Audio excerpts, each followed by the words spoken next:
नहमदुहु व नस्तईनुहु व नस्तगफिरुहु व नु'मिनु बिही व नतवक्कलु अलैहि व नऊज़ु बिल्लाहि मिन शुरूरि अनफुसिना व मिन सय्यिआति अअमालिना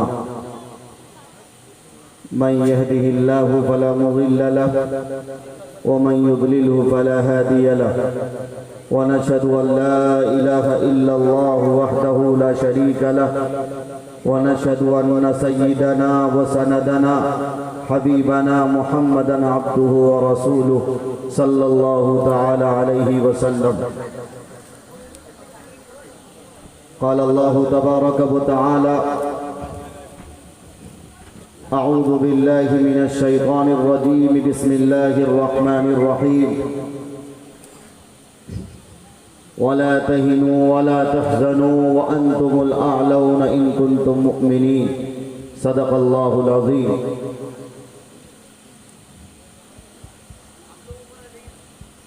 बुज़ुर्गों, दीनी ईमानी भाइयों, पर्दे में तशरीफ़ फरमा इज़्ज़तदार माओ बहनों, अल्लाह तबारक व तआला का बेइंतहा एहसान व करम कि अल्लाह तबारक व तआला ने हम सबको ईमान वाले घर में पैदा फरमाया,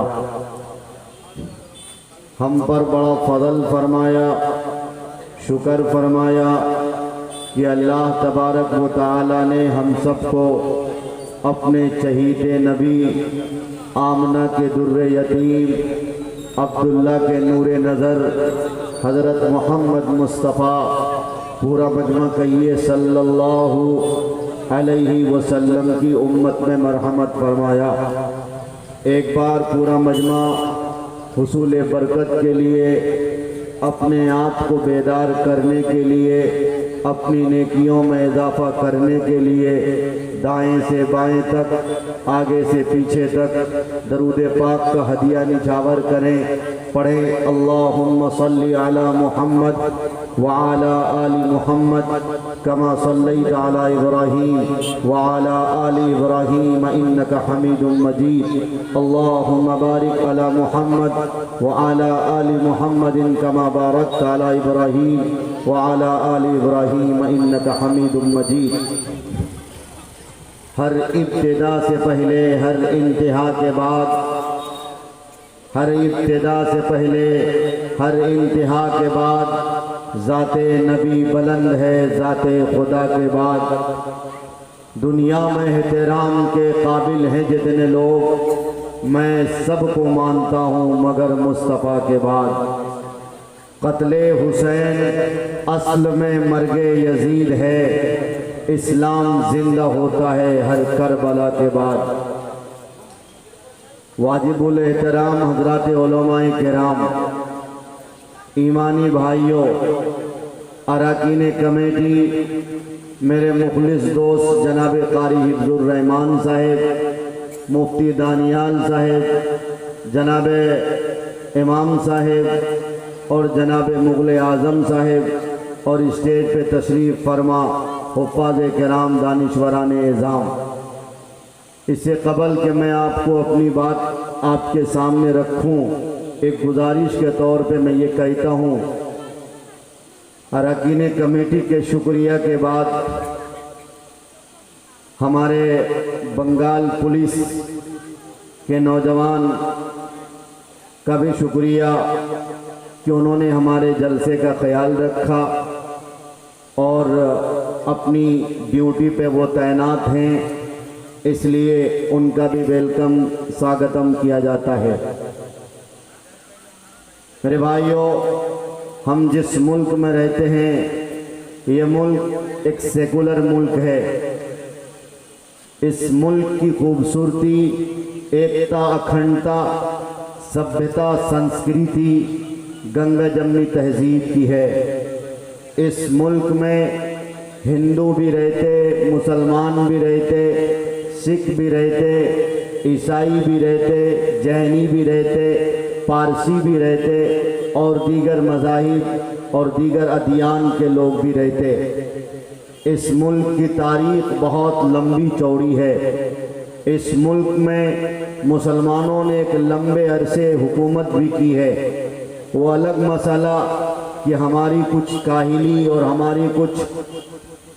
हमारे साथ कुछ ऐसे हालात दरपेश आए कि हमारे हाथों से हमारी हुकूमत गई। बहरकैफ अंग्रेज़ों का तसल्लुत, फिर उसके बाद इस हिंदुस्तान की आज़ादी, हमारे उलमाए किराम के आज़ादी में कुर्बानियाँ, मदारिस का किरदार, ये हिंदुस्तान की तारीख़ नहीं भुला सकती।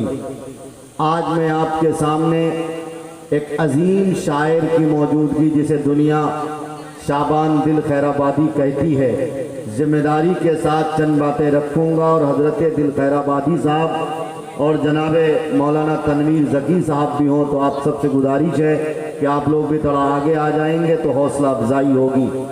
चंद बातें इंशाअल्लाह आपके सामने रखूँगा, फिर मैं अपनी जगह ले लूँगा।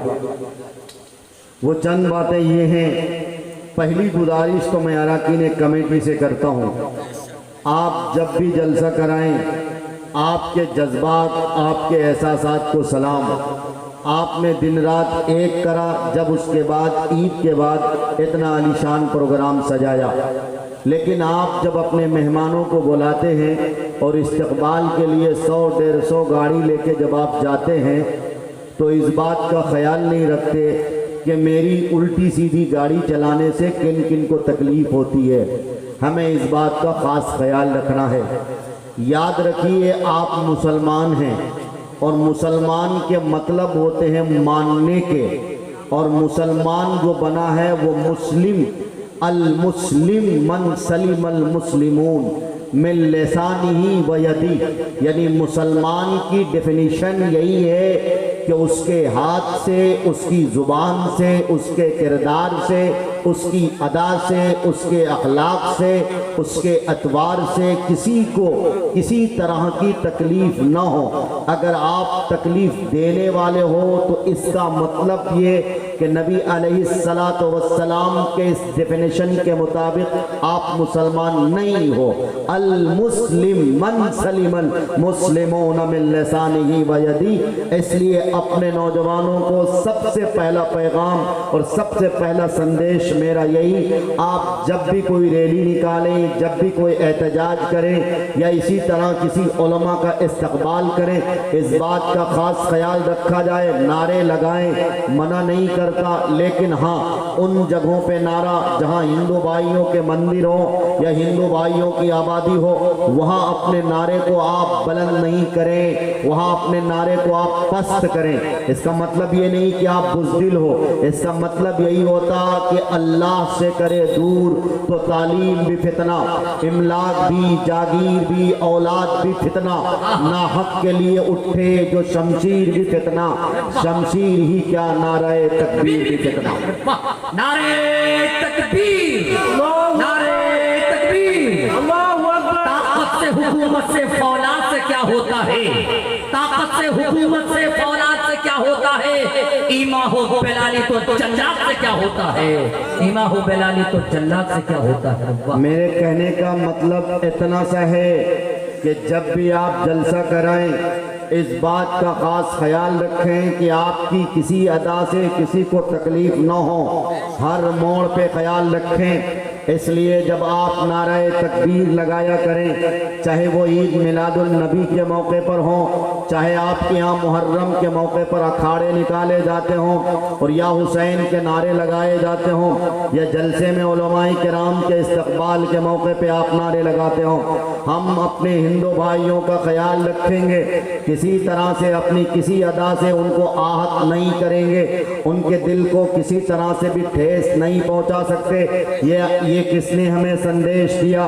कायनात के सरकार ने, कायनात के सरदार ने दिया है। इसलिए अपने नौजवानों से मैं हाथ जोड़ के ये गुजारिश करता हूँ, हिंदुस्तान के हालात अच्छे नहीं हैं। आप जिस सूबे में रहते हैं, अल्हम्दुलिल्लाह ये सूबा बहुत अच्छा सूबा, बंगाल उस सूबे को कहा जाता जहाँ से इनकलाब के नारे बुलंद हुआ करते, जहाँ जब भी देश को, जब भी हमारे मुल्क को आज़ादी की ज़रूरत पड़ी, सबसे पहले बंगाल से योद्धा तैयार होते, सबसे पहले बंगाल से ही मुजाहिद नारे इनकलाब लाया करते और हिंदुस्तान को आज़ादी की तरफ ले जाते।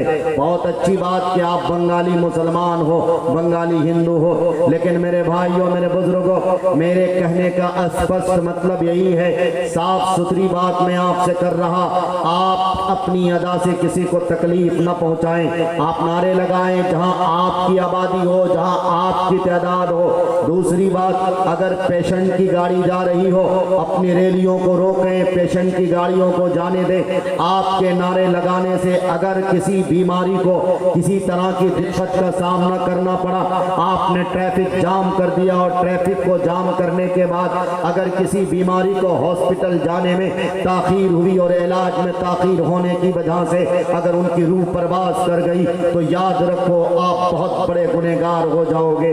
इसलिए इस बात का खास ख्याल रखना है। रखोगे सारे साथी? वादा करो इंशाअल्लाह, हाथ उठा के वादा करें इंशाअल्लाह। मेरे भाइयों, मेरे बुजुर्गों, आज की तारीख 2 अप्रैल की तारीख थी, अभी 12 बजे के बाद तारीख पलट गई। शायद आपको मालूम हो कि आज की तारीख बहुत अहम तारीख थी। वो इस एतबार से अहम तारीख थी, हम जिस मुल्क में रहते हैं उस मुल्क का निज़ाम संविधान से चलता है। बाबा साहब भीमराव अम्बेडकर ने 2 साल की मुद्दत को इस्तेमाल करने के बाद हिंदुस्तान नहीं बल्कि पूरी दुनिया के ममालिक को खंगालने के बाद और दुनिया के जितने मज़ाहिब हैं, जितने अदियान हैं, सारे मज़ाहिब और सारे अदियान के आइडियोलॉजी और सारे मज़ाहिब और सारे अदियान के ग्रंथों के मुताबिक जितने भी दस्तूर और जितने भी दस्तूर बने थे, सारे दस्तूर को मिलाने के बाद उन्होंने एक संविधान लिखा था, हिंदुस्तान को तोहफे की शक्ल में दिया था। आज की तारीख है कि उस संविधान के मुताबिक उस संविधान को छेड़छाड़ की गई है।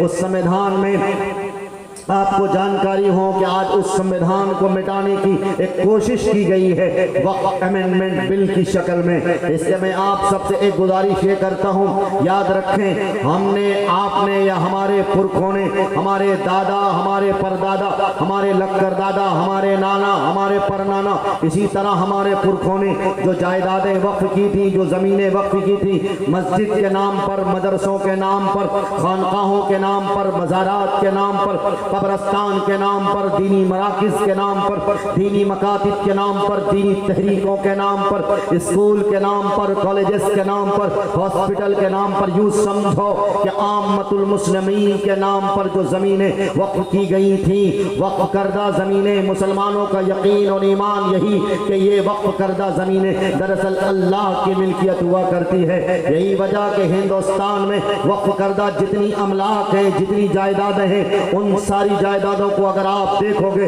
तो हिंदुस्तान में शायद किसी के पास इतनी जायदादें नहीं हैं, जबकि हमारी बहुत सारी जायदादें हड़प ली गई हैं। हिंदुस्तान का एक सूबा उत्तर प्रदेश और उस उत्तर प्रदेश की राजधानी लखनऊ, दिल खैराबादी से पूछ लेना, उस लखनऊ में एक कब्रस्तान है जिस कब्रस्तान का नाम ऐशबाग कब्रस्तान है। हमने तारीख पढ़ी, ऐशबाग कब्रस्तान एशिया का सबसे बड़ा कब्रस्तान था। वो जानते हो आप, ऐशबाग कब्रस्तान तकरीबन 12 किलोमीटर के इहाते पे फैला हुआ था, लेकिन आज जाकर देखो ऐशबाग कब्रस्तान बमुश्किल 1 से 1.5 किलोमीटर की दूरी पे सिमट के रह गया। मालूम यह हुआ कि हमारे दादा परदादा, हमारे पुरखों ने, हमारे जद्दे अमजद ने जो कब्रस्तान के लिए जमीनें वक्फ करी थी, वैसे ही उनकी जमीनें हड़प ली गई। लोगों ने अपने मकानात बना लिए, किसी ने फैक्ट्रियां डाल दी, किसी ने कुछ करा, खैर जो हुआ सो हुआ। लेकिन आजादी के बाद, हिंदुस्तान के संविधान के लिख लेने के बाद, अब जो प्रॉपर्टी है,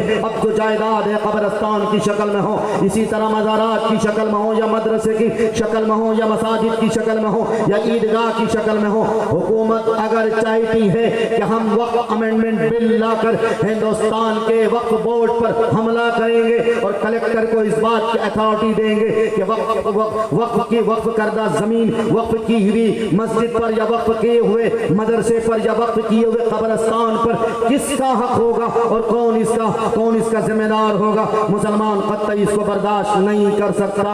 याद रखिए, मैं आप सबसे गुजारिश करना, इतनी सी गुजारिश करने के लिए सिर्फ और सिर्फ आया हूँ। अल्लाह का कुरान हमसे यही कहता, और मैंने कुरान करीम की मुख्तसर सी एक आयत पढ़ी है, वला तहीनु वला तहज़नु व अंतुमुल आलौना इन कुंतुम मुसलमानों, तुम्हें रंजीदा होने की जरूरत नहीं है, तुम्हें घबराने की जरूरत नहीं है। आज मुसलमान सबसे ज्यादा डरा हुआ मालूम होता है, सबसे ज्यादा सताया हुआ मालूम होता। उसकी सबसे बड़ी वजह यह कि मुसलमानों की जिंदगियों के निजाम मुरत्तब नहीं है। मुसलमानों की बेटियों के पास जो दस्तूर होना चाहिए था, नबी अलैहिस्सलातु वस्सलाम की चहीदी बिटिया हजरत फातिमतुज़ ज़हरा रज़ियल्लाहु ताला अन्हा की जो सीरत तैयबा होना चाहिए थी, आज मुसलमानों की बच्चियों के पास न हजरत फातिमतुज़ ज़हरा की सीरत है, न हजरत फातिमतुज़ ज़हरा जैसा किरदार है।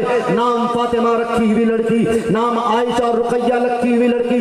मालूम करो, और आपने ये जो जलसा करा है और इस जलसे के अंडर में इतनी बड़ी मार्केट जो आपने सजाई है और खिलौने की इतनी सारी दुकानें जो लगी हैं, जाओ इन खिलौने की दुकानों में जाकर देखो, जाओ इन कॉस्मेटिक्स की दुकानों में जाकर देखो, जाओ इन लॉलीपॉप की दुकानों में जाके देखो। हव्वा की बेटियों की एक बड़ी तादाद है। हव्वा की बेटियों ने अपने सरों से दुपट्टे को निकाल रखा है। हव्वा की बेटियों ने साड़ी पहना है। हव्वा की बेटियों ने टाइट कपड़ा पहना है। ईद जैसा मुबारक दिन आया जो खुशी का दिन था, जो नबी अलैहिस्सलातु वस्सलाम के फरमान के मुताबिक हमें मजदूरी में ईद वाला दिन मिला था। हमने और आपने ईद के दिन को किस तरह से मिसयूज किया था। ईद के दिन हमें नए कपड़े पहनना चाहिए, बहुत अच्छी बात। मर्दों ने नए कपड़े पहने, ईद की नमाज अदा करी, सेवैयां खाया, नौजवान दोस्तों ने इधर उधर जाकर सारा कुछ किया। लेकिन मुझे बताओ, जिम्मेदारी के साथ जब आखिरी अशरा आता है, वो आखिरी अशरा जिस आखिरी अशरे में अल्लाह ताला की रहमत को जोश आता है और अल्लाह की रहमत बंदों को तलाश करती। लेकिन पूछो इन हव्वा की बेटियों से कि ये आखिरी अशरे में कहाँ जाती? क्या ये मार्केट की जीनत नहीं बनती है? क्या ये दर दर की ठोकरें नहीं खाती है? अफ्तार भी मुकम्मल नहीं होती कि अपने भाइयों को फोर्स करती है, अपने बाप को फोर्स करती है, चलो मुझे शॉपिंग कराने के लिए। मेरे पास सूट तो हो गए, लेकिन सूट से मैचिंग करदा हमारे पास चूड़ियां नहीं हुई, हमारे पास सैंडल नहीं हुए, हमारे हाथों में मेहंदी नहीं लगी है, चलो मेरे साथ मार्केट करने के लिए। हमने दाएं देखा न बाएं, उनके बाप भी बेशरम, उनके शौहर भी बेशरम, तरावी की नमाज को छोड़कर अपनी बीवी और अपनी बहन को लेकर ये निकल जाते हैं दुकानों में। उनकी बहन दुकानों में खरीदो फरोख्त करती और ये बेशरम शौहर इधर उधर जाकर गुलछड़े उड़ाता, और वो नौजवान लड़का इधर उधर की बातें उस तुम्हारी बीवी और तुम्हारी बहन से करता। ये बेगैरत समाज है, ये बेशरम और बेहया समाज है। याद रखो, रमजानुल मुक़द्दस के महीने में और खासकर आखिरी अशरे में हमने तुमने जो उरियानियत का बाजार गर्म कर रखा है, और हर साल मार्केट में कोई ऐसा ड्रेस आता है जिस ड्रेस की लड़की, जिस ड्रेस के आने की वजह से हव्वा की बेटियों की इज्जतों की धज्जियां उड़ाई जाती हैं। कभी करप्टोप जैसा मनहूस लिबास आता, कभी लवली ड्रेस आता, तो कभी और कोई लिबास आता, तो कभी और कोई लिबास आता। मैं आपसे जिम्मेदारी के साथ एक कहना चाहता हूँ, मेरे भाइयों, मेरे बुजुर्गों, याद रखिए, ईद अगर आई है, यकीनन हम ईद के मौके पर खुशी का इजहार करेंगे। सबसे पहली बात तो ये समझें, ईद उनके लिए है जिन्होंने रोजे रखे, ईद उनके लिए नहीं है जिन्होंने धड़ल्ले के साथ गुटखा पुड़िया खाया है, ईद उनके लिए नहीं है जो औरत रोजा नहीं रखती, जो लड़कियां रोजा नहीं रखती। ईद उनके लिए है जो रमजान के तकाजे के मुताबिक जिंदगी गुजारता, जो रमजान के एक लम्हे को मुबारक समझ के गुजारता, जो रमजान के रोजे रखता, जो रमजान में क़यामुल लैल यानी तरावी की नमाज पढ़ता। ईद उनके लिए आती है। लेकिन ये बेशरम समाज, ये बेशरम सोसाइटी, ये बेशरम मुआशरा ईद के लिए सबसे पहले वो नौजवान ईदगाह पहुंचते हैं जो कभी रोजा नहीं रखते, चमचमाते हुए कपड़े और चमचमाते हुए ड्रेसेस उन नौजवानों को देखे जाते हैं। शर्म आती है ऐसे नौजवानों को देखकर। ये बेहिस नौजवान, ये बेशर्म समाज के नौजवान छोकरे कहां जा रही है हमारी नस्लें? इसलिए आप सबसे जिम्मेदारी के साथ हाथ जोड़ के कहना चाहता हूं, अपनी हव्वा की बेटियों, हमारी बहनों की आपको फिक्र करनी है, आपकी बहनों की आपको खुद की फिक्र करनी है। ईद जैसे मुबारक मौके पर अगर आपकी बहन करप टॉप पहनेगी, अगर आपकी बहन लवली ड्रेस पहनेगी, अगर आपकी बहन नेट वाला कपड़ा पहनेगी, अगर आपकी बहन ढीला ढाला कपड़ा नहीं पहनेगी, जिस कपड़े पहनने पर अल्लाह की लानत आती हो, फरिश्तों की लानत आती हो, नबियों की लानत आती हो, मुकद्दस रूहों की लानत आती हो, बताओ ऐसा कपड़ा पहनना भी हराम। और ऐसा कपड़ा जिस बाप ने पहनाया या जिस शौहर ने पहनाया, जिस बड़े भाई ने पहनाया, वो भी मनहूस कहा जाएगा, वो भी मरदूद में उसकी गिनती होगी। इसलिए हाथ जोड़ के मैं पहली गुजारिश तो ये करता हूँ, अपनी बहनों की, अपनी बेटियों की, अपनी बीवियों की, अपने ख़वातीन हजरात की खुद आप अपनी फिक्र करें। जब ख़वातीन हजरात की हम और आप फिक्र कर लेंगे, इंशाअल्लाह मैं गारंटी के साथ कह सकता हूँ, जब ख़वातीन हजरात पर्दे के माहौल में आ जाएंगी, फिर देखना उनकी गोद से वक्त का कोई कुतुब पैदा होगा, वक्त का कोई अब्दाल पैदा होगा। मेरे भाइयों, मेरे बुजुर्गों, आप भूल गए शायद फातिमतुज़ ज़हरा रज़ी अल्लाह तआला अन्हा के शान में आप कव्वाली सुनते हो। हज़रत फातिमतुज़ ज़हरा रज़ी अल्लाह तआला अन्हा के नाम पर अपनी बेटियों के नाम रखती हो, लेकिन शर्म नहीं आती तुम्हें? हज़रत फातिमतुज़ ज़हरा का किरदार क्या था? एक कपड़ा पहनी है जिसमें 72 जगह पैमन लगी है, उसके बावजूद फातिमतुज़ ज़हरा का हाल ये कि जिस्म पूरे ढके हुए। एक बार का वाक़िया है कि नबी अलैहिस्सलातु वस्सलाम दरवाजे पर तशरीफ ले आते हैं, दरवाजा खटखटाते हैं, फातिमतुज़ ज़हरा की तरफ से जवाब आता, मन नक़्क़ल बाब, दरवाजे पर कौन है? नबी अलैहिस्सलाम फरमाते हैं, फातिमा तुम्हारे अब्बू जान। जब नबी अलैहिस्सलाम ने फरमाया, तब फातिमतुज़ ज़हरा ने फरमाया, अब्बू जान पहले आप अपनी चादर दे दे। जब चादर दी गई और फातिमतुज़ ज़हरा ने पूरी तरह से अपने आप को कवर कर लिया, उसके बाद दरवाजा खोला, गोया उम्मत की बेटियों को एक पैगाम दिया, एक मैसेज दिया, एक संदेश दिया कि बाप से भी पर्दा किया जाएगा। अगर बेटी जवान हो गई तो इसका मतलब ये नहीं कि वो बाप के सामने जैसे चाहे वैसे आ जाएगी। बेशक हक है, सच है। तो फिर मुझे इंसाफ के साथ बताओ, जब बाप के साथ पर्दा करने का हुक्म है तो क्या इस बात की इजाजत होगी कि वो खालाजाद बहन भाई के साथ गुलछड़े उड़ाए? तो क्या इस बात की इजाजत होगी कि वो चच्चा के लड़के के साथ मार्केट जाए? तो क्या इस बात की इजाजत होगी कि अपने बहनोई के साथ होटल में जाकर समोसे खाए? क्या इस बात की इजाजत होगी कि वो अपने चचाजाद भाई के साथ, मामूजाद भाई के साथ, फुफ्फुजाद भाई के साथ हावड़ा जाए, इसी तरह कलकत्ता जाए? नहीं नहीं, ये गुमराही है, गुमराही। इसलिए मैं आपसे पहली गुजारिश तो ये करता हूँ, अपने ख़वातीनों हजरात की फिक्र करिए। याद रखिए, औरत अच्छी होगी तो फिर इंशाअल्लाह उसकी गोद का बच्चा अच्छा होगा। जब फसल अच्छी होती है तो दाना भी अच्छा होता है। इससे मेरे भाइयों, मेरे बहनों, मेरे बुजुर्गों, पहली गुजारिश तो मेरी ये थी। दूसरी गुजारिश मैं आप सबसे ये करना चाहता हूँ, आज के ख़वातीनों हजरात के बाद नौजवान नस्लों से मैं मुखातिब करता हूँ। नौजवान नस्लों, आप जिस बेरा रवि के शिकार हुए हो, अगर आप डगर पे नहीं आओगे, आज भी अगर आप पक्की सच्ची तौबा करके अल्लाह के बताए हुए तरीके पर, नबी अलैहिस्सलातु वस्सलाम की इरशादात व फरमुदात पर जिंदगी गुजारने के नहीं आओगे, तो याद रखो, चाहे यूसीसी का पुड़िया हो, चाहे वक्फ अमेंडमेंट बिल हो, याद रखो ये तो तुम्हें सिर्फ डराने के लिए है। याद रखिए, आज अगर वक्फ अमेंडमेंट बिल पास हो जाता है, यानी तुम्हारे वक्फ की प्रॉपर्टी पर जिले के कलेक्टर का अधिकारी, जिले के कलेक्टर को इस बात की इजाजत दे दी जाएगी, वो जिसे चाहे मस्जिद का मुतवल्ली बनाए, वो जिसे चाहे कब्रिस्तान का खजानची बनाए।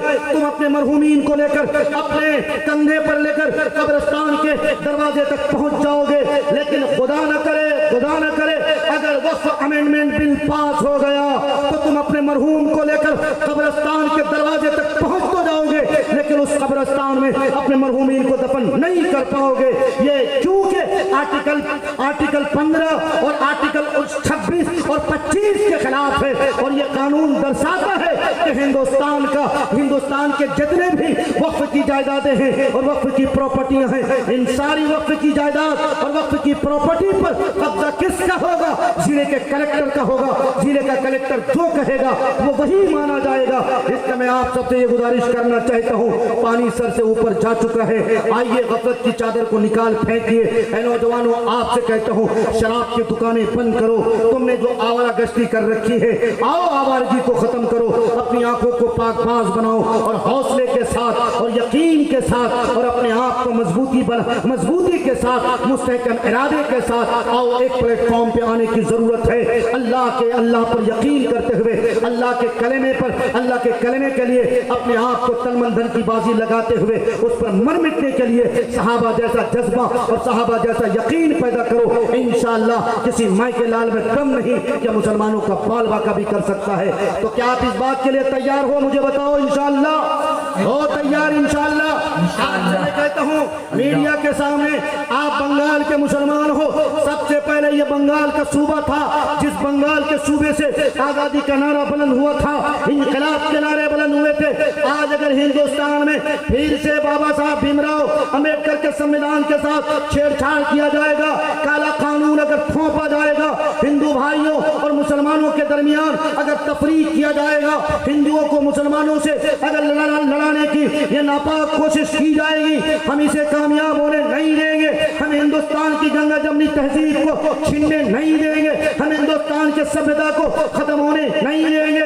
याद रखो, इस तिरंगे के लिए, इस हिंदुस्तान के खूबसूरती के लिए, हिंदुस्तान के एकता अखंडता के लिए हमारे पुरखों ने जिस तरह से गर्दनें कटाई थी, हम उन्हीं की औलाद है। इंशाअल्लाह अगर ये वतन, अगर ये मुल्क हमसे आजादी मांगेगा, हमसे कुर्बानी मांगेगा, इंशाअल्लाह हम हिंदू मुसलमान मिलकर फिर से इस वतन को आजाद करेंगे, लेकिन हिंदू मुसलमान के दरमियान तफरीक होने नहीं देंगे। इंशाअल्लाह नहीं दोगे ना? इंशाअल्लाह। नारे तकबीर, मुल्क भारत जिंदाबाद, मुल्क भारत जिंदाबाद। लेकिन जानते हैं आप ये कैसे संभव हो सकता है, ये कैसे मुमकिन हो सकता है? ये जब ही मुमकिन होगा जब आपके अखलाक अच्छे होंगे, जब आपके किरदार अच्छे होंगे। मेरा नौजवान अगर चले, मेरा नौजवान अगर चले तो सब देखकर यही कहे कि ये मोहम्मद रसूलुल्लाह का गुलाम जा रहा है। उसके चेहरे के बाल से लेकर पैर के नाखून तक मोहम्मद रसूलुल्लाह की गुलामी झलकनी चाहिए। हिंदू भाइयों को लगना चाहिए कि मुसलमान ऐसा होता जिस तरह से हमारे नबी के जमाने में आप अलैहिस्सलातु वस्सलाम के एजाज़ात, आप अलैहिस्सलातु वस्सलाम को जो अलकाम मिले थे, अमीन का लक़ब किसने दिया, सादिक का लक़ब किसने दिया? बताओ मुझे, क्या हम अपनों ने दिया था? क्या अबू बकर सिद्दीक ने यह खिताब दिया था? क्या उमर फारूक ने यह लक़ब दिया था? नहीं नहीं, गैरों ने यह लक़ब दिया, गैरों ने यह खिताब दिया। इसलिए मैं अगर आपसे कहता हूँ, आप भी अगर अपने आप को मुसलमान कहते हो, आप भी अगर इश्क़ रसूल का दम भरते हो, आप भी अगर अपने आप को गुलाम रसूल कहते हो, आप भी अगर अपने आप को इश्क़ नबी के दम भरने हुए जिंदगी गुजारते हो, आपकी सबसे पहली और सबसे बुनियादी जरूरत यही है, जहां चलो, जैसे चलो, जिधर रहो, जहां रहो, हर हाल में तुम इस बात की कोशिश करो कि कदम कदम पे मुहम्मदुर रसूलुल्लाह की गुलामी झलकनी चाहिए। आप अलैहिस्सलातु वस्सलाम ने हमें किस बात की तालीम दी? इंसानियत की तालीम दी है, भाईचारगी की तालीम दी है, अमन की तालीम दी है। हम वही अमन के मुताबिक, हम वही भाईचारगी के मुताबिक इंशाअल्लाह जिंदगी गुजारेंगे। मेरा पड़ोसी अगर राम बिस्मिल होगा, मेरा पड़ोसी अगर भगत सिंह होगा, हम उनके साथ वही मामला करेंगे जिस तरह जो मामला नबी अलैहिस्सलातु वस्सलाम ने अपने पड़ोसी यहूदी के साथ किया था। इंशाअल्लाह जिस दिन हम वही मामला करेंगे और अखलाक का वही मेयार अगर खड़ा करेंगे तो तुम देखना फिर से इंशाअल्लाह इस हिंदुस्तान में खूबसूरती पैदा होकर रहेगी। बेशक हक है, मुल्क भारत जिंदाबाद, मुल्क भारत जिंदाबाद। राम सिंह शब्बीर खान कहते हैं, राम सिंह शब्बीर खान कहते हैं, दो बदन एक जान कहते हैं। हम जो बैठे हैं आज मिलजुल कर, अरे इसी को तो हिंदुस्तान कहते हैं, इसी को तो हिंदुस्तान। भाइयों, मैं आप सबसे पहली गुजारिश मैंने जो की थी आपसे, इसमें सबसे बड़ा रोल, सबसे बड़ा किरदार ख़वातीन हज़रात का होगा। और ये ख़वातीन हज़रात का माहौल कैसे दुरुस्त होगा? कैसे दुरुस्त होगा जानते हैं आप? हमसे दुरुस्त होगा। और दूसरी जिम्मेदारी मैंने किनको दी है बताओ? आपको दी है। नौजवानों को मैंने दूसरी जिम्मेदारी दी है। आपसे मैं ये नहीं कहता अपने हाथों में तलवार निकाल लो, नहीं नहीं नहीं नहीं, इस बात की इजाजत नहीं है। आपके संविधान ने नहीं दिए, आपके बड़े भी आपसे ये नहीं कहते, बल्कि आपसे ये तकाजा किया जाता है आप 100% मुसलमान हो जाओ। जब आदमी धार्मिक होता है, जब मुसलमान पक्का सच्चा मुसलमान होता है ना, तो ईमान के सामने बूझ जहरो बू लहर की ताकत फीकी पड़ जाती है। तुमने तारीख नहीं पढ़ी, फजाइल अमाल पढ़ते तो हो, लेकिन फजाइल अमाल की रिवायत पर अमल नहीं करते। अरे हजरत बिलाल हबशी रज़ी अल्लाह ताला अन्हु की तारीख पढ़ी है ना, कैसा मजबूत यकीन, कैसा मजबूत ईमान, इश्क रसूल का करंट किस तरह दिलों में लगा हुआ था, मुझे बताओ तो सही। बिलाल हबशी पर इतना जुल्म हुआ, लेकिन मजाल है कि ईमान की जो करंट, ईमान का जो करंट है, इश्क रसूल की जो चिंगारी सीने में मौजूद है, उसे कोई छीन सके मजाल नहीं है। आपको भी ऐसा मुसलमान बनना है। आप अगर बिजनेसमैन हो तो आपकी जिम्मेदारी कि आप झूठ न बोले, आप फ्रॉड न करें, आप मक्कारी न करें, आप फ्रेब न करें। आज मेरे समाज का सबसे बड़ा अलमिया क्या है, मैं खुद एक दुकानदार हूं। अगर कोई दुकानदार मुसलमान होता तो हमारी कौम खुद अपने भाई के दुकान में जाकर सौदा खरीदता नहीं। गलत कह रहा कि सही कह रहा? आपके यहाँ ऐसा होता कि नहीं होता? मेरे यहाँ तो ऐसा होता है। कुछ लोग कहते हैं कि साहब उनके यहाँ चीजें महंगी मिलती, कुछ लोग कहते हैं साहब वो अटपटक कीमत मांगता, यही नहीं कहते हैं? मेरे भाइयों, मैं आपसे ये कहना चाहता हूं, कीमत चाहे मेरा भाई थोड़ी ज्यादा ले ले, लेकिन कोशिश ये करो अपने भाइयों के पास सामान खरीदें। मैं ये भी नहीं कहता कि गैर मुस्लिमों का बाइकआउट करो, नहीं, आप बाइकआउट नहीं कर सकते बाइकआउट। हिंदुस्तान की गंगा जमनी तहजीब यही है। लेकिन ये जरूर कहता हूं, अगर आप बिजनेसमैन हो तो बिजनेस के वसूल को पढ़ना आपकी जिम्मेदारी है। हजरत सहाबाए किराम ने जिस तरह की तिजारत करी थी, हजरत अबू बकर सिद्दीक के बारे में एक रिवायत आती कि जब गुजरात की सरजमीन पे आप तिजारत कर रहे थे, एक बार कपड़ा बेच रहे थे, एक शख्स आपके पास कपड़ा खरीद के ले जाता है। जो कपड़ा आप बेच रहे थे, फर्ज करो कि 300 मीटर का वो कपड़ा था, लेकिन एक बंदा ने जो कपड़ा खरीदा, उस कपड़े का एक धागा निकला हुआ था। वो बंदे के पास भी हजरत अबू बकर सिद्दीक ने वही कीमत ले ली। जब वो बंदा घर पहुंचा तो देखता क्या है कि मेरे कपड़े से धागा निकला हुआ है, यानी बीच से धागा निकला हुआ है। हजरत अबू बकर सिद्दीक रज़ी अल्लाह ताला अन्हु को एहसास हुआ कि इस स्थान में एक जगह ऐसी भी थी जहां एक धागा निकला हुआ था। मैं आपसे बताना यह चाहता हूं, हजरत अबू बकर सिद्दीक रज़ी अल्लाह ताला अन्हु उस शख्स के तलाश में निकल गए। मालूम करते करते उनके घर तक पहुंचे और उनसे कहा कि मुझसे गलती हुई, मैं ये कपड़ा 300 रुपए मीटर बेच रहा था और आपसे भी मैंने वही कीमत ली, जबकि आपके कपड़े में थोड़ा ऐब था। जब किसी चीज में ऐब हो जाए तो उसकी कीमत घट जाती है। मेरे भाइयों, मेरे बुजुर्गों, इतना कहना था। जिस शख्स ने कपड़ा खरीदा था वो शख्स एक पादरी था, वो शख्स आपके कदमों में गिर जाता और उसी वक्त ला इलाहा इल्लल्लाह मुहम्मद रसूलुल्लाह का कलमा पढ़ने लगा सल्लल्लाहु अलैहि वसल्लम। अल्लाह। लेकिन आज का मुसलमान कितना बड़ा बेईमान है, कितना बड़ा झूठा, कितना बड़ा बेईमान है, बताओ। आंख बंद डब्बा गायब करता है। उनको इधर दो से चुन चुन के कलकत्ता जाके देखो, उधर से कैसे सड़ा वाला गुजर देता पता ही नहीं चलता। कोई समझता है कि सबसे बड़ा चालाक हम ही, तुमसे बड़ा उल्लू का पट्टा कोई नहीं है। वैलुल लिल मुतफ्फिफीन अल्लज़ीना इज़ा इक्तालू अलन नास यस्तौफून। कयामत के कटघरे को याद करो, जब अल्लाह तुम्हारे आमाल को नापेगा तो जिस तरह तुमने डंडी मारी है वैसे ही तुम्हारे आमाल में भी डंडी मारी जाएगी।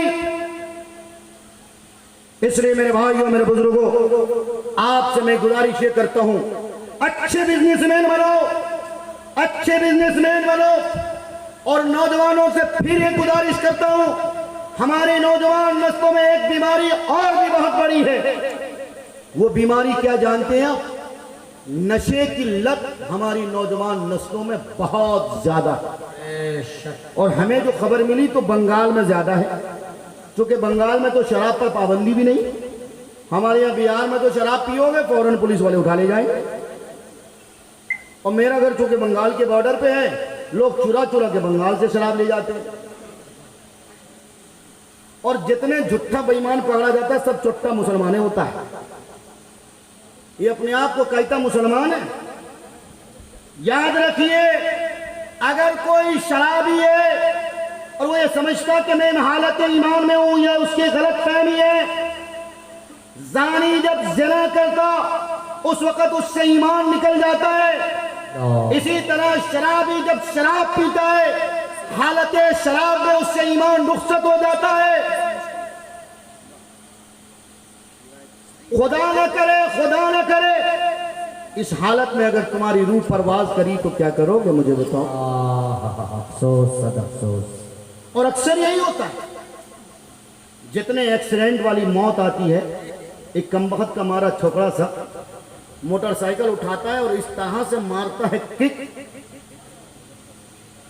सोचता है कि एक के बार में हम डायरेक्ट खड़गपुरे पहुंच जाएं। अल्लाह, कलकत्ता है। माँ को और बाप को चेहरा दिखा के जाता है, लेकिन इनकी डेड बॉडी जब आती है तो इनके छितड़े उड़ जाते हैं। नहीं होता है ऐसा? माँ बाप के तमन्नाओं पे पानी फेरने वाले नौजवानों, इस तरह से कुत्ते की मौत मरने वाले नौजवानों, तुम जब हादसा के मौत के शिकार होते हो, तुम्हें कलमा तक नसीब नहीं होता।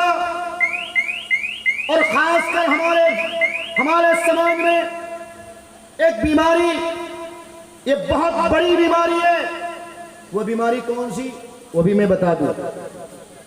चाहे शादीशुदा हो या गैर शादीशुदा हो, जब आप नापाक हो तो नापाकी की हालत में खुदा के वास्ते गाड़ी न चलाएं। समझ रहे हैं आप? इसलिए कि जब आदमी नापाक होता है तो उसके पास फरिश्ता भी नहीं होता। बात समझ रहे हैं आप? नापाकी की हालत में कम से कम कोशिश करो कि हम गाड़ी पर सवार ना हो, क्योंकि किसी ने देखा नहीं कि हमारी मौत कब आनी है। ये किसी को मालूम है? आप में से कोई बता सकता? मुहासबा पेश किया नहीं आ सकती है मेरे भाइयों। इसलिए नौजवानों में आप सबसे कहता हूं, नशे से अपने समाज को पाक करिए। जो समाज नशा वाला समाज होगा, वो समाज डेवलप नहीं कर सकता, वो सोसाइटी तरक्की नहीं कर सकती है। हमारी नौजवान नस्लों के चेहरे को देखो, इधर गाल धसा हुआ होता है, ऐसा लगता है पक्षिझा नौजवान। बैगन देखा आपने? बैगन बिन मौसम के बैगन देखो, एक आध जो खेत में छूट जाए, किस तरह से धूप में जल करके यूं ऐसे हो जाता है। वैसे ही हमारे नौजवानों को चेहरा है, जिसको हम लोग अपने यहाँ बिहार में बोलते हैं पक्षिझा। ऐसे ही चेहरा उनको लटक रहा होता है। ये जानते हो किस चीज की अलामत है? ये नशा कर करके अपनी जवानी को इसने खत्म कर रखा है। भांग पीता है, अफयूम, चर्च और पता नहीं कौन कौन सी बीमारी और कौन कौन से नशे में ये लथपथ है। यही वजह कि वो बाप की भी इज्जत नहीं कर पाता, माँ की भी इज्जत नहीं कर पाता, बड़े भाइयों को भी धक्के मारता। ये सोसाइटी कभी तरक्की नहीं कर सकती। तो मुझे बताओ, आपको तरक्की करना है ना? इंशाअल्लाह। इंशाअल्लाह पूरा मजमा तैयार है। बंगाल वादा करो इंशाअल्लाह। तो पहली गुजारिश मेरी यही है, अपने खवातीनों हजरात को पर्दे के माहौल में लाना है। दूसरी गुजारिश नौजवानों आपसे मैंने की थी, अपने आप को बेहतर नौजवान बनाना है। नबी अलैहिस्सलाम की सच्ची पक्की गुलामी अख्तियार करनी है। नशे से अपने समाज को पाक करना है। और तीसरी और चौथी बड़ी बीमारी ये है कि हमारे समाज में बगैर बुलेटवा की और बगैर चचकिया के शादी होवे नहीं करती। अच्छा है मौजू अच्छा है। तिलक जहेज आपके यहाँ होता है कि नहीं होता है? और शादी के नाम पे जो फजूल खर्ची होती है, अल्लाह अल्लाह खैर। हिंदू भाइयों में एक बड़ी अच्छी सोसाइटी है, मैं उसे बहुत अच्छी कहता, RSS। आप जानते हैं? एक ऐसी सोसाइटी है जिस सोसाइटी से मैंने बहुत कुछ पढ़ के सीखा है। RSS के चीफ मोहन भागवत जी एक किताब एक जगह बयान कर रहे थे, उनका जो कथा होता है, तो मैंने सुना वो अपने हिंदू भाइयों से कह रहे थे कि देखो बेटी, जब तुम शादी करो तो बेटे की शादी में कम से कम खर्चा किया करो। और फिर उन्होंने मिसाल के तौर पे एक उदाहरण दिया, और वो उदाहरण किसी एक RSS के बड़े लोगों के हवाले से दिया कि एक बंदा था जिसके पास अरबपति खरबपति वो बंदा था, लेकिन जब उसने अपनी बेटी और बेटे की शादी कराई तो बहुत छोटे से रकम की लागत में शादी करा दी। उसे कहा कि क्यों ऐसा करा? कहा कि हमारी कौम बहुत जाहिल है, हमारी कौम के पास हॉस्पिटल नहीं, हमारी कौम के पास मदरसा नहीं, हमारी कौम के पास कोई अच्छा स्कूल नहीं, कोई ढंग का कॉलेज नहीं, तो हम चाहते हैं कि अपनी कौम को तरक्की के रास्ते पर ले जाएं, इसलिए शादी में कम खर्चा करें और शादी वाला पैसा बचाकर कोई एक अच्छा सा हॉस्पिटल कायम करें। ये सोच किसकी है? एक आरएसएस के मोहन भागवत जी की सोच है। और ये सोच उनको दी किसने है? कहां से पढ़ के उन्होंने ये सोच बनाई जानते हो? आमना के दुर्रे यतीम अब्दुल्ला के नूरे नजर की किताबें पढ़ जी। कायनात के सरदार हजरत मोहम्मद मुस्तफा सल्लल्लाहु अलैहि वसल्लम ने फरमाया, वो शादी सबसे बाबरकत शादी है, वो निकाह सबसे बाबरकत निकाह है जिसमें सबसे कम खर्च किया जाता है, जिसमें जितनी सादगी का ख्याल रखा जाए वो शादी और वो निकाह उतना ही बाबरकत हुआ करता है। लेकिन हमारी शादी में कितना खर्चा होता है साहब? गोश्त की वैरायटी गिन गिन के आप थक जाओगे। और ये जितने समधी लोग हैं ना, समधी लोग जो अपने आप को हाजी साहब और ठेकेदार साहब कहते हैं, एक नंबर के मक्कार और एक नंबर के अय्यार हुआ करते हैं। बेटे की तरफ से सबसे बड़ा भिकमंगा और सबसे बड़ा फकीर अगर इस समाज का कोई है तो समधी साहब है। एक समधी जब दूसरे समधी से अपनी इस्तिलाह और अपने लैंग्वेज और अपने सोसाइटी की जुबान पे बोलता है और बात करता है तो सुनने वाला अल्लाह अकबर वो हैरान शस्तर हो जाता कि इनका ये कौन सा टॉपिक है, इनका ये कौन सा अपनी इनकी कौन सी इस्तिलाह है, कौन सा इनका अपनी एक लॉजिक है इनके पास। समधी साहब कहता कि समधी साहब आप भी हाजी साहब, मैं भी हाजी साहब, तो इसमें लेन देन की बात भला हो क्या सकती है? अच्छा। आप तो जान ही रहे, आप भी काबतुल्ला देख के आए हैं और मैं भी काबतुल्ला की जियारत करके आया, तो भला लेन देन की बात क्या हो सकती है? लेकिन हाँ समधी साहब, आप जानते हैं कि मेरा बेटा तो मास्टर साहब है और माशाल्लाह आपका भी कद बहुत ऊंचा है। और मामला ये है कि अगर मेरे बेटे की शादी में कम से कम अगर 50 स्कॉर्पियो वाली गाड़ी नहीं गई तो मेरी मुच्चे तो कट जाएंगी। समाज के सारे लोग तो मुझे ताना देंगे, समाज के सारे लोग मुझे ताना देंगे। और आप जानते हैं मेरा बेटा जो मास्टरवा बना है, उनके यारों मददगार भी बहुत ज्यादा है। यानी फुल पैंट वाला जितना जींस वाला साथी उनका है, वो एक नंबर का फुल पैंट वाला सब होता है, जो माशाल्लाह कम से कम रेस्टोरेंट से कम को तो पसंद करते ही नहीं। इसलिए पहली बात तो ये कि कोई आप मैरिज हॉल बुक कर लें, और मैरिज हॉल बुक करने के बाद ये फरमाइश जो मैं डिशेज के एतबार से अपने बेटे के फ्रेंड सर्किल की तरफ से बता रहा हूँ वो ये है कि अफगानी चिकन होना लाजमी है, और हो सके तो तंदूरी चिकन भी बना देना, और हो सके तो चिकन चिल्ली भी उनके फ्रेंड बहुत पसंद करते हैं, और हो सके तो चिकन अंगारा, पता नहीं कौन कौन से भंगारा है, हो सके तो एक आध जहन्नमी चिकन भी बना लेना। मेरे भाइयों मेरे बुजुर्गों, ये हमारे समाज के कुछ इस्तिलाहात हैं। अच्छा, समधी अपने आप को समेटता भी है, वो ये कहता भी है कि समधी साहब जानते हैं अगर आप अपने बेटी और दामाद को गाड़ी भी दे दोगे तो इसमें मेरा क्या फायदा है? और सचमुच इस बूढ़े समधी का बाप का ठिंगा भी इसको कुछ नहीं मिलने वाला है।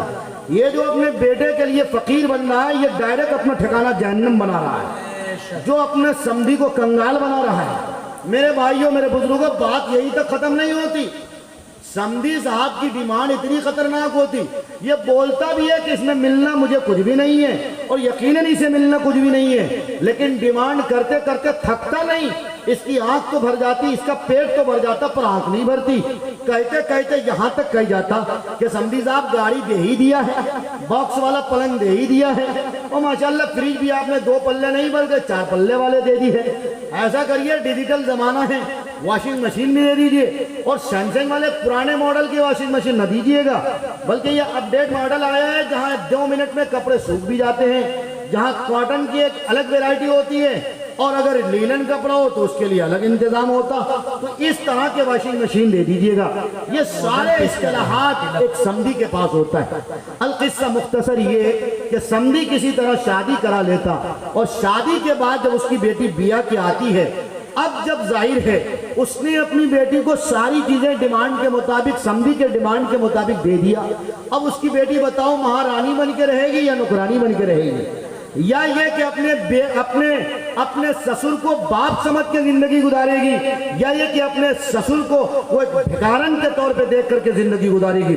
कभी भी उसके लिए उसके दिल में वो अजमत नहीं हो सकती जो एक सच्चे ससुर, जो बाप सम्मान के हुआ करते हैं, जो बाप के 4 प्रकार के हुआ करते, वो बाप जिससे आदमी पैदा होता, और वो बाप जिससे आदमी कुछ पढ़ता लिखता है, और वो बाप जिसके घर वो ब्याह के जाती है या जाता है, इस तरह के बाप हुआ करते। लेकिन जब जहेज के डिमांड एक समधी करता है, अल्लाह की लानत उस पर अलग बरसती, पर यह कि वो अपने बहू की खिदमत से भी महरूम रहता, बहू के हाथ से कप चाय के लिए भी महरूम रहता। मैंने अपने समाज में बहुत से ऐसे लोगों को देखा है। इसलिए मेरे भाइयों, मेरे बुजुर्गों, नबी अलैहिस्सलाम ने फरमाया था, कुछ लोग ऐसे होंगे जो दूसरों की जिंदगियां बना रहे होंगे पर अपनी आखिरत में कुल्हाड़ी मार रहे होंगे। मुझे लगता है ये वही लोग हैं जो अपने बेटे के लिए अपने आप को फकीर बना देते हैं, अपने आप को भिखारी बना देते हैं, खाने के नींव पेश कर देते हैं, जहेज के लिए तरह तरह के मक्कारी और अय्यारी के जाल बिछाकर हर तरह के हथकंडे अख्तियार करके लड़के वाले से सारी की सारी चीजें वसूल भी कर लेते हैं। पूछो उस बेटी के बाप से जिसके पास 5 बेटियां हैं, जिनके पास 4 बेटियां हैं, जबकि इस समाज में जहेज की लानत उरूज पर है। सोने की कीमत 1 लाख पार कर चुकी है, गाड़ी की कीमत महंगी हो गई, महंगाई का जमाना उरूज पर है। उस बाप से पूछो जिसके पास 4 बेटियां हैं, जिनके पास 5 बेटियां हैं, रात की नींद हराम हो जाती। लेकिन हमारे समाज को जर्रा बराबर भी कोई उफ तक नहीं आता, किसी को आंच तक नहीं आते, किसी की आंख तक नहीं खुलती। तो मुझे बताओ, फिर इस समाज में अल्लाह की लानत नहीं बरसेगी तो किस समाज पर बरसेगी?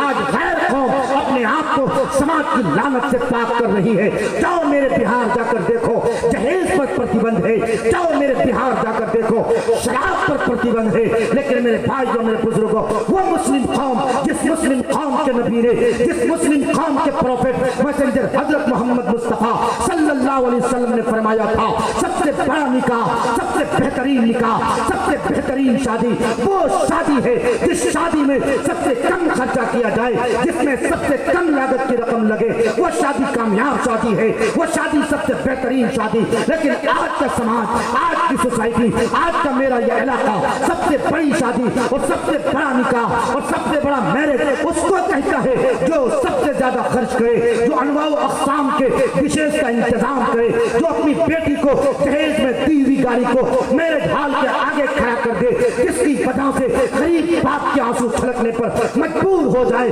मुझे बताओ, तुम अगर अपनी बेटी को दहेज में गाड़ी भी देते हो, बक्स वाला पलंग देते हो, इसी तरह से अल्लाह देते हो और तरह तरह की चीजें देते हो, लेकिन वो गरीब बाप, वो गरीब भाई अगर तुम्हारी बेटी की शादी में शिरकत के लिए आता, खुदा की कसम खा के कहता हूँ, पूछो उस बाप से, जब तुम्हारी बेटी की शादी के मौके पर वो शिरकत के लिए आता है, उसके आंसू निकल आते, उसका दिल रोता, वो अपने आप से बातें करता और कहता है, काश मेरे पास भी दौलत होती, मैं भी अपने बेटे को, मैं भी अपनी लख्ते जिगर को गाड़ी दे पाता, मैं भी अपने लख्ते जिगर को बक्स वाला पलंग दे पाता। मेरे भाइयों, मेरे बुजुर्गों, गरीबों का मजाक मत उड़ाओ। अगर तुमको अल्लाह ने दौलत दी तो तुम अपनी बेटी के लिए तड़के में जायदाद दो, तड़के में दुकानें दो, तड़के में जो चीजें मिलती हैं वो चीजें दो। बेटी को चक्का देने का शौक है तो मना नहीं करता, लेकिन दिखा के मत दो। गरीब का मजाक मत उड़ाओ, अगर गरीब का मजाक उड़ाओगे अल्लाह तेरा मजाक उड़ाएगा। बेशक हक नारे तकबीर, जनाब मौलाना व मुफ्ती मारूफ राही साहब जिंदाबाद जिंदाबाद जिंदाबाद, माशाअल्लाह। मेरे भाइयों, मेरे बुजुर्गों, खिताब हुआ। मैं आप सबसे कहना ये चाहता हूँ, हम कामयाब उसी वक्त हो सकते हैं जब हम अपनी बुराइयों पर नजर डालेंगे, जब हम अपने समाज को एक बेहतर समाज बनाएंगे, जब अपनी सोसाइटी को एक बेहतर सोसाइटी बनाएंगे, जब मेरा समाज तरक्की करेगा, तरक्की के रास्ते पे गामजन होगा, तो खुदा की कसम खा के कहता हूँ मैं आपसे, हालात इससे भी बुरे आए हैं, दिन इससे भी बुरे आए हैं, लेकिन याद रखो, ईमान की ताकत के सामने किसी के माई के लाल में दम नहीं कि वो टिक सके। इससे पहले फिरौन भी इसी धरती में आया था, हामान और शद्दाद भी इसी धरती में जन्म लिया था। लेकिन ऐ मुसलमानों, मैं तुमसे कहता हूँ, हामान का प्यारा खरक हुआ, फिरौन का प्यारा खरक हुआ, शद्दाद ने जन्नत बनाई थी, लेकिन अल्लाह ने शद्दाद की जन्नत को तहो ताराक कर दिया। मैं तुमसे भी कहता हूँ, तुम वअंतुमुल आलूना इन कुंतुम मुमिनीन के मिस्दाक बन के दिखाओ। कुरान के अहकामात के मुताबिक, नबी के सुन्नत के मुताबिक, सहाबा के गुलामी के मुताबिक जिंदगी गुजार के तो देखो, इंशाअल्लाह तुम भी अच्छे दिन देखोगे, तुम भी अच्छे दिन देखोगे। तो वादा करते हो ना इंशाअल्लाह, वादा करते हो ना इंशाअल्लाह, वादा नहीं कर रहे आप? हाथ उठा के वादा करो ना इंशाअल्लाह, वादा करो इंशाअल्लाह। आखिरी गुजारिश करके मैं अपनी जगह लेता हूँ, आखिरी गुजारिश करता हूँ। मैंने आपसे बहुत सारी मुतफरिक बातें की थी, बस ये आखिरी बात करता फिर अपनी जगह लेता। मैं आपसे 2-3 गुजारिश किया। मैंने पहली गुजारिश यही की थी, ख़वातीन व हज़रात के लिए पर्दे का हमें इंतज़ाम करना, लेकिन साथ ही साथ ये कहता हूँ, ये ज़माना टेक्नोलॉजी का ज़माना है, ये ज़माना तरक्की याफ्ता ज़माना है। यकीनन हर घर में मोबाइल आ चुके हैं, मोबाइल से कोई घर खाली नहीं है। लेकिन ए लोगों और ए जिम्मेदार लोगों, और ख़ासकर गार्जियंस पेरेंट्स से भी कहता हूँ, बाप से कहता, बड़े भाई से कहता, शौहर से कहता, आपसे कहता हूँ, याद रखो ऑनलाइन शॉपिंग का ज़माना भी उरूज पर है। हमारी बेटियाँ जानते हो अमेज़ोन पे, इसी तरह से मीशो ऐप पर, फ्लिपकार्ट पर रोज़ाना चीज़ें बुक करती हैं, रोज़ाना चीज़ें बुक करती हैं। और रोज़ाना हमारी बहनों के दरवाजे पर डिलीवरी बॉय आता है और चीज़ें दे के जाता। रिपोर्ट तो बताती ये है कि जब से ये ऑनलाइन शॉपिंग का ज़माना उरूज पर आया, जब से मेरी बेटियों की इज्जतें लूटने का भी उरूज पर ज़माना आया है। याद रखो, तुम्हारी बहन हमारी बहन, तुम्हारी बेटी हमारी बेटी, समाज की बेटी, हवा की बेटी अपने मोबाइल फोन से चीजें बुक करती हैं, अपने लिए खरीदो फरोख्त का सामान बुक करती हैं। ओटीपी उसी के नंबर से जाता है, डिलीवरी बॉय उसी के नंबर पे फोन करता, और डिलीवरी बॉय के पास जब महिला का नंबर आता है, जब किसी लड़की की आवाज वाला नंबर जाता, और खासकर जब देखता है कि ये मुस्लिम लड़की का नंबर है, तो वो उसके पीछे पड़ जाता, क्योंकि उसको पता है कि अगर मैं किसी तरह बहला फुसला कर इसको अपने अंडर में कर लूंगा तो मुझे नकद 6 लाख पुरस्कार भी मिलना है।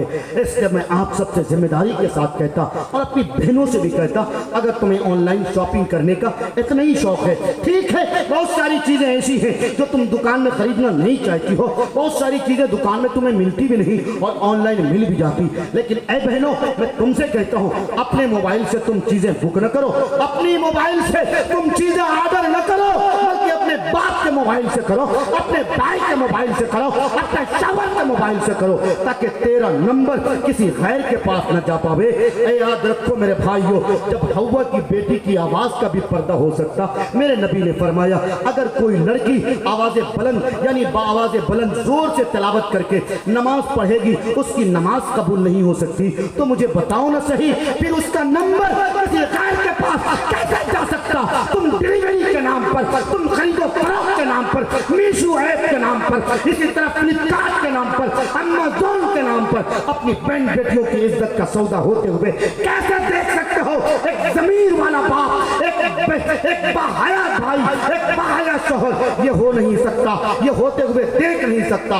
इसलिए मैं हाथ जोड़ के कहता हूँ, समाज के दुखते हुए रग हैं जिन पर मैंने हाथ दिया है, मोबाइल के मिसयूज से अपने समाज को बचाइए, अपनी बहन बेटियों की इज्जत व आबरू की फिक्र करिए, वक्त रहते हुए सिर्फ ये न कहिए कि गैर मुस्लिम हमारे ईमान पर धक्का डालना, अरे गैरों को बदनाम करना बाद में करना, पहले अपने दामन में झांक कर देखो तुम्हारी गलतियां कहां कहां पर हैं। तुमने मोबाइल के नाम पर अपनी बहन बेटियों को आवारा कर दिया, स्कूल के नाम पर, कॉलेज के नाम पर, आज मेरी बहन बेटियों के इज्जत व आबरू लूटने का ये जो सिलसिला रुक नहीं रहा, बल्कि तेज होता जा रहा। कोई दिन ऐसा नहीं, कोई तारीख ऐसी नहीं है जिस तारीख में और जिस दिन में ये रिपोर्ट आती हो कि 100 मुस्लिम लड़कियां गैर मुस्लिमों के जाल में फंस रही हैं। ऑफिस वाली लड़कियां, कॉलेज वाली लड़कियां, यूनिवर्सिटी वाली लड़कियां, स्कूल वाली लड़कियां, और बताएं तुम्हें पार्ट टाइम दुकानों में जॉब करने वाली लड़कियां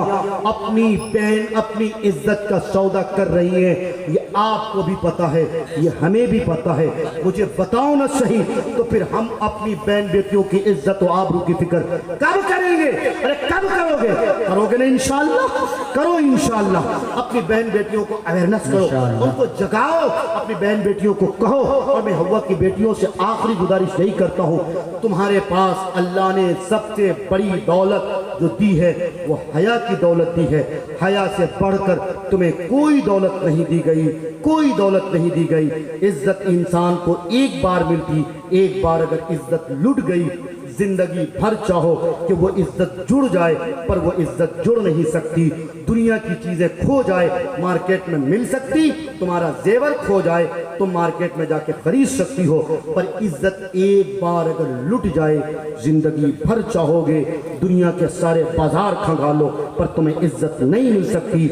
महरूम मुझसे कर दिया लम्हों की भूल ने, पहुंचे थे जिस मकाम पे हम मुद्दतों के बाद, उस वक्त हमको हो गया तकदीर का यकीन। नाकाम जब हुए हैं कभी कोशिशों के बाद, अल्लाह समझ की तौफीक अता करे, अल्लाह सच्चा पक्का मुसलमान बनाए, अल्लाह हम सबको कुरान के मुताबिक, नबी अलैहिस्सलाम के फरमान के मुताबिक जिंदगी गुजारने वाला मुसलमान बनाए।